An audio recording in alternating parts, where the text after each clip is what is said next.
One of the supreme ironies of the creation-evolution debate is that young Earth creationism is a relatively recent phenomenon, only gaining widespread momentum in the 20th century.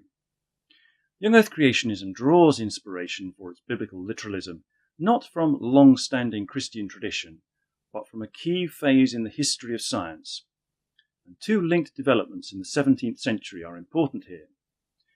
First, by combining the Protestant Reformation's insistence upon the comprehensive transparency of the Bible with the newly emerging empiricism of the natural sciences, a number of thinkers began to treat biblical text at face value as a source of data about the natural world, much like data from other non-scriptural sources.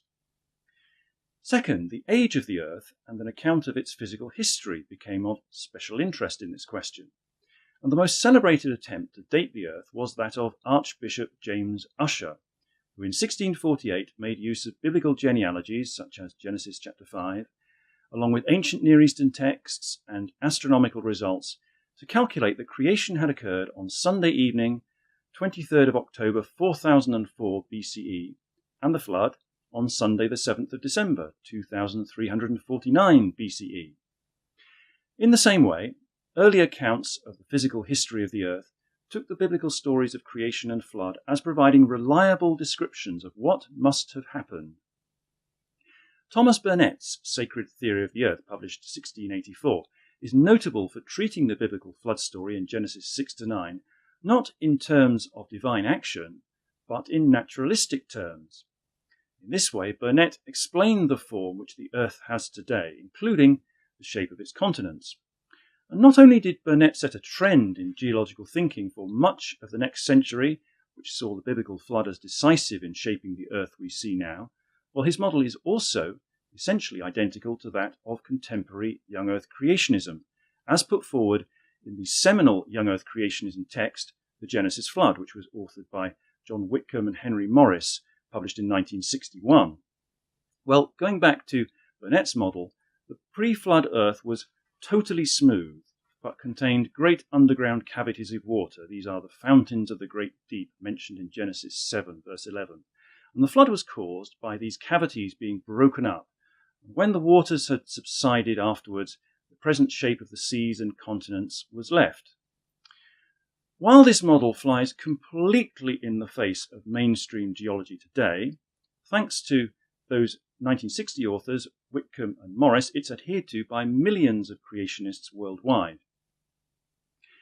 Well, in between the 17th and 20th centuries, the scientific understanding of the Earth and its life forms advanced at a whirlwind pace.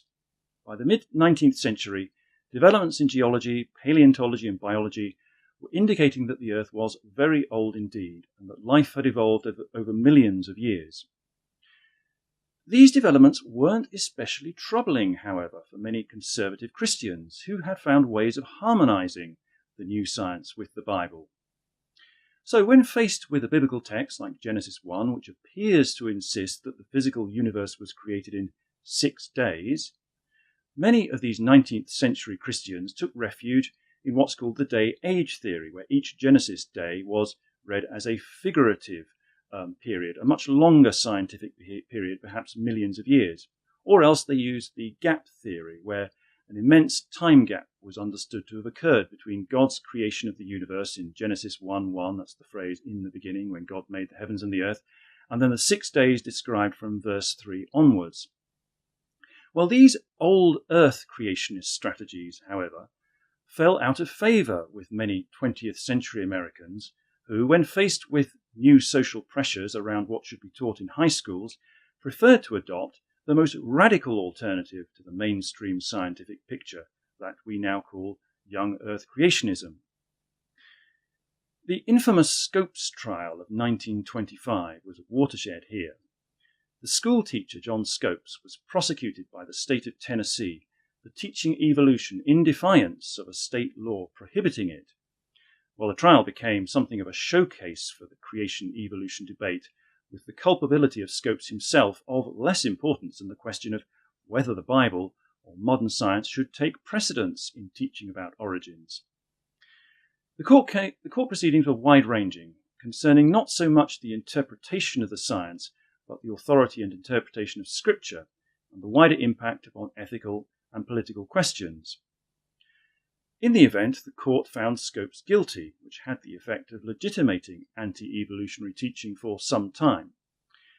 This was by no means the end of the matter, though, and the debate started so publicly by the Scopes trial has ever since pitched two opposing worldviews against each other, with fundamentalist Christianity on the one side and modernity as represented by evolutionary science on the other.